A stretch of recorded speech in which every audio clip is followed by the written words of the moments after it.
All right. Hey, thank you very much. There's so many ways I could riff on this. Like, it's obviously too late to change my talk. I'm quite intimidated after all these interesting talks. You know, now you're going to get to hear about American politics, but you probably meant in terms of Trump. So I will have something to say about that. Okay, so I want to talk to you about American politics, which is one of my favorite topics. And I'm sure all of you are thinking about American politics all the time. I mean, it's hard to not think about it. You probably are following the news about the US policy towards Syria, North Korea, the Russia connection. But I'm not going to talk to you about these topics. I'm going to try to challenge you a little bit and to focus on something else about American politics that you might not pay as close attention to. So, yep, that's him. And we're fast approaching the end of the first 100 days. And if you know a little bit about American politics, you know that for a long time, throughout history, basically the first 100 days have sort of gotten quite a bit of significance. And a lot of presidents are measured against what they have accomplished in the first 100 days. And so what is that? Well, it's an interesting story. Last week, if you know the comedy show, the long-running comedy show, Saturday Night Live, last week they had a sketch where President Trump, played by Alec Baldwin, I'm sure you've seen the impression, very funny, is saying in the Oval Office to his Vice President Mike Pence, please read back to me from the list of my accomplishments. And Mike Pence opens a folder and says, the nomination of Neil Gorsuch, closes the folder.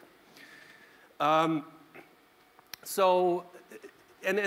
just yesterday, actually, Donald Trump sort of seemed to acknowledge for the first time that maybe these first 100 days, they're not quite over yet, might not have gone quite as well. And now is calling the 100 days like a ridiculous marker. And then also announced a major new tax policy that he will unveil next week, to the great surprise of Congress, the media, and apparently his aides as well. So, but anyways, let me get back to, I said, the nomination of Neil Gorsuch. So who is Neil Gorsuch? Well, Neil Gorsuch is the 9th justice on the US Supreme Court. And so why do I say the 9th justice? Well, up until he was confirmed by the Senate to be the next justice, since February 2016, we actually had only 8 justices on the US Supreme Court. Normally it's 9.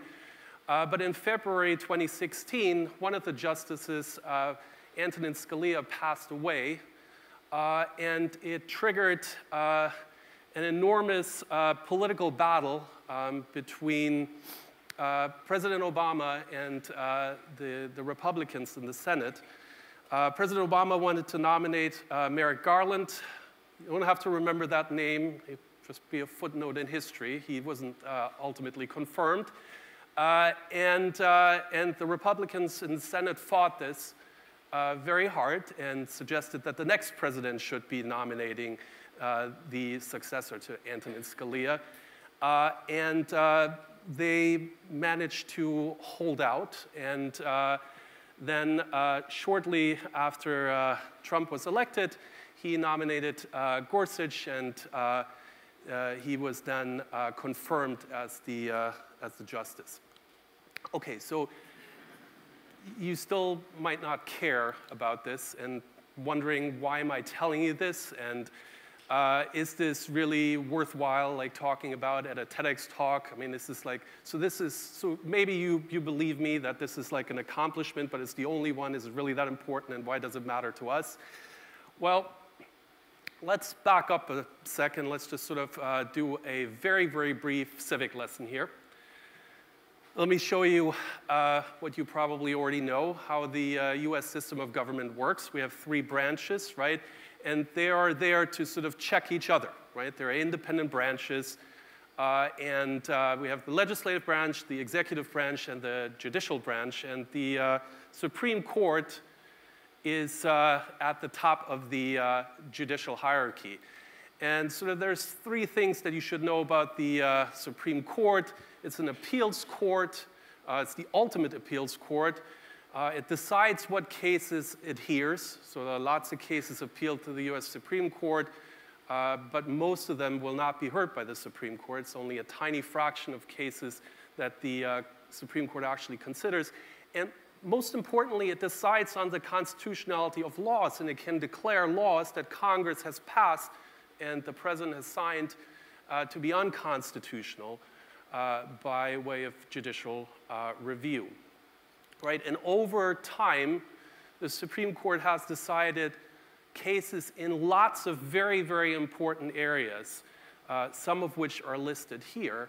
But you still might say, well, that's interesting, and that obviously means that the Supreme Court plays an important role in American society, but why should we care?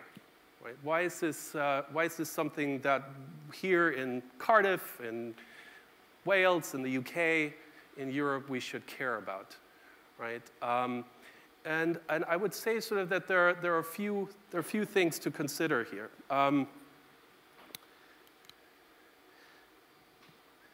This is the current court. And now, the way that we think about constitutional courts in general, I think, our first instinct always is that these constitutional courts, right, they're interpreting the Constitution, they are independent. I mean, all of these people on the Supreme Court are lifetime appointees, and we kind of assume that they're impartial, right? Well, they're not. Right? And this is sort of one of the things, like as a political scientist, that like, you know, one of the contributions that political science has made to the study of constitutional courts is that these constitutional courts, the individuals that are on these constitutional courts oftentimes really operate like politicians, and they have a lot of leeway, and they have a lot of opportunity to sort of let their personal views influence how they make decisions. And so maybe now it makes sense to you as well, if you didn't already know this anyways, why these Supreme Court nominations are oftentimes so fought over so much. So let me talk about the current cast. And so the nomination of Neil Gorsuch is so recent that the latest official picture that is actually online is the one where Antonin Scalia is still on, and so they haven't taken a new picture yet. So apologies for sort of superimposing him on this. Okay, so the court has conservative justices. We kind of think in terms of being divided between conservative and liberal justices. If you think, you know, in European language, probably means more right-leaning versus left-leaning justices. And after the passing of Antonin Scalia, now with the nomination and confirmation of Neil Gorsuch, we have 4 conservative justices. And I'm not going to talk much about like these individuals. That would just take too much time. And then we have 4 liberal justices, or more left-leaning justices, pictured here. And then we have somebody who is oftentimes referred to as the swing justice. That's Anthony Kennedy. He was nominated by President Reagan. Still don't care? Okay. Well, consider this, right? Who provides a check on President Trump? Right? Is it Congress? It's unlikely. At the moment, anyways. Can anybody tell me who that person is in the picture? Devin Nunes, I heard it, yeah. Okay, so he's the disgraced chair of the House Intelligence Committee that had to recuse himself from the Russia investigation because he was too close to the Trump administration. Now, is it the Supreme Court? Well, maybe. Let me take you back to like 2006 and 2008, right? And specifically think about this one justice that I refer to as the swing justice, Anthony Kennedy. There was a case in 2006, the Hamdan case, where the US Supreme Court decided that the military commissions that the Bush administration had set up to try the detainees at Guantanamo Bay were in violation of the Geneva Conventions. And that Supreme Court decision ended in a 5-4 split against these commissions.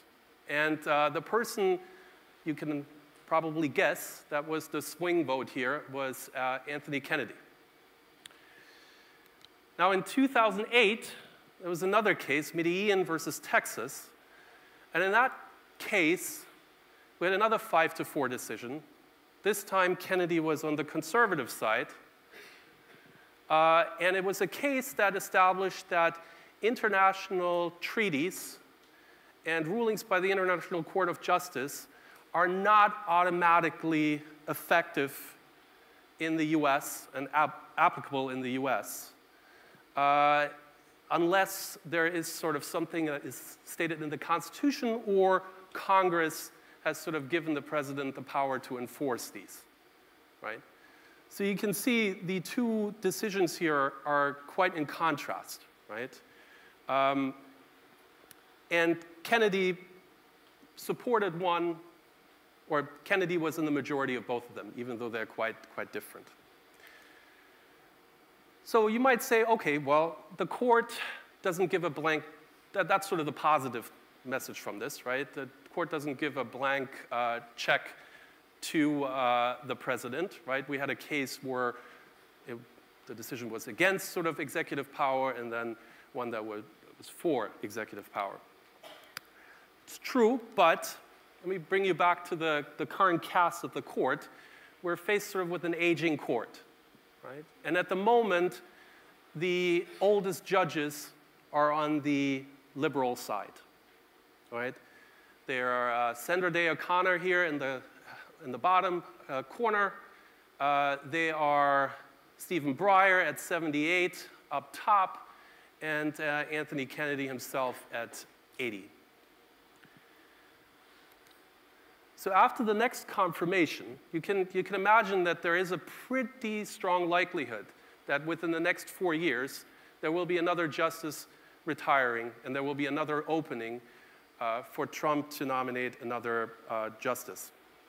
And at that point, Kennedy, who has been swinging back and forth, could be relevant. Why is this important? And why should you care what happens on the US Supreme Court? Well, think about the travel ban, right? We all know about the travel ban, which President Trump issued by way of executive order. These executive orders have been challenged in court and are currently making their way through the judicial hierarchy, and they will undoubtedly end up in the US Supreme Court. And here are just two of those cases that are currently at the appeals court stage. So how does that impact all of us? Well, recently, I found a blog post by two Stanford researchers that pointed out that one of the things that we keep forgetting about is that Trump's travel ban actually violates international treaties. So what are the real consequences for everybody, not just for people in the US, of this?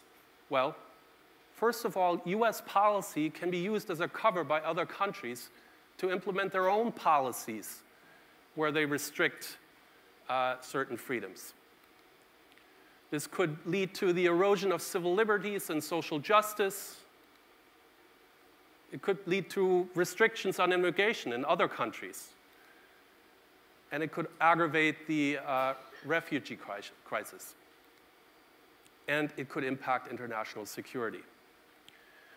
So while it is very tempting to sort of focus on the big items that the news reports most of the time over here, I think it's worthwhile to keep an eye on the US Supreme Court, and I thought I share that message with you because it is in my area of interest, and hopefully I could challenge you a little bit to sort of think more about this actor that typically outside, at least outside of the US, we don't really think about.